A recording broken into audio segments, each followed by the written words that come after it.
Sir నేను అన్నింటిలో fail అయిపోయాను సార్, నేను బాగా మాట్లాడతాను సార్, మీ స్పీచ్లు వింటూ ఉంటాను, నేను పైకి రావాలి సార్, ఏం చేయాలి సార్ అన్నాడు.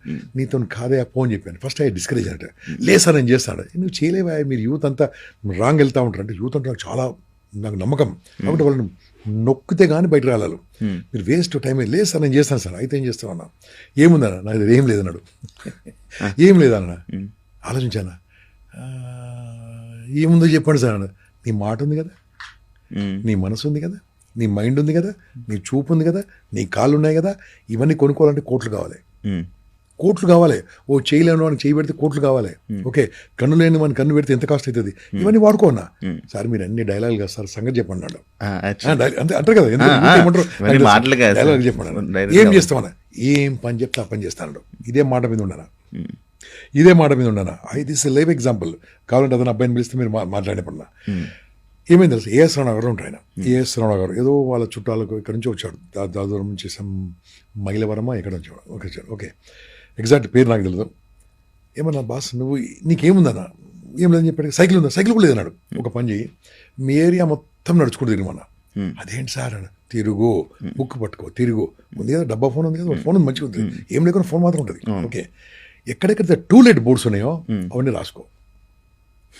ఇది చెప్పింది చేస్తాను కదా, చేయండి అంతే. ఒకసారి కంట్రోల్ అయిన తర్వాత ఐ విల్ కమాండ్ దెమ్. ఎందుకు అతను నిలబెట్టాలి, వాళ్ళు నిలబెట్టాలి కదా. ఎందుకు సార్ నువ్వు రాసుకుని నాకు ఫోన్ చేయమన్నా. ఇక చెప్పాను కాబట్టి అని చెప్పాను, నీ యొక్క గూగుల్ లొకేషన్ కూడా చూస్తాను అని చెప్పాను, ఎక్కడ పోతున్నావు. మొత్తం తిరిగాడు, బాగా తిరిగాడు. తిరిగి సాయంత్రం సార్ 25 ఇండ్లు మా ఏరియాలో ఖాళీ ఉన్నాయి సార్ అని చెప్పాడు. 25 ఇండ్లు ఏ సౌండ్ ఏరియాలో ఖాళీ ఉన్నాయి, అన్ని ఫోటోలు తీసుకున్నాను సార్. నేను చెప్పలే ఫోటోలు తీసుకొని, అబ్బాయి తీసుకుని తెలియదు కదా.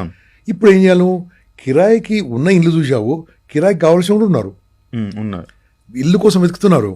నీ ఫేస్బుక్ ఉందా, ఉన్నది సార్. ఫేస్బుక్ నేను వాడుకుంటున్నాను, వాడుకుంటున్నావు, ఫేస్బుక్ నన్ను వాడుకుంటుంది అన్నాడు. అలాగా ఫేస్బుక్లో పెట్టు, ఏ సమయంలో మీకు ఇల్లు కావాలంటే నాకు సంప్రదించండి, పెట్టమని చెప్పాను. ట్యాగ్ చేయమన్నా, ఏ శ్రవణ కూడా ట్యాగ్ చేయమన్నా, కుషాయి కూడా ట్యాగ్ చేయమన్నాను. ఓకే, ఐటీ ఎంప్లాయీస్ అని ట్యాగ్ చేయమని, ట్యాగింగ్ తెలుసు కదా మీకు, అవన్నీ ట్యాగ్ చేశారు. సరే ఇవన్నీ అయితే చెప్పింది అన్న.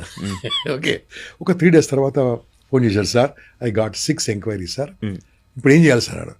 ఆ ఇల్లు ఎవరైతే తీసుకుంటున్నాడో అతనికి చెప్పు, నాకు హాఫ్ మంత్ రెంట్ ఇవ్వండి సార్. ఎవరైతే ఇల్లు కిరాకిస్తారో అతను చెప్పు, హాఫ్ మంత్ రెంట్ నాకు ఇవ్వాలని చెప్పాడు. ఇస్తారా సార్, అడుగు అడిగాడు. Now is become a real estate broker అయ్యాడు, రియల్ ఎస్టేట్ ఏజెంట్ అయ్యాడు. ఇల్లు ఇప్పించడం నెంబర్ 1. ఇప్పుడు ఆ ఇల్లు ఇప్పించలేదైనా పెద్ద పెద్ద ఆఫీసులు ఇప్పిస్తున్నాడు.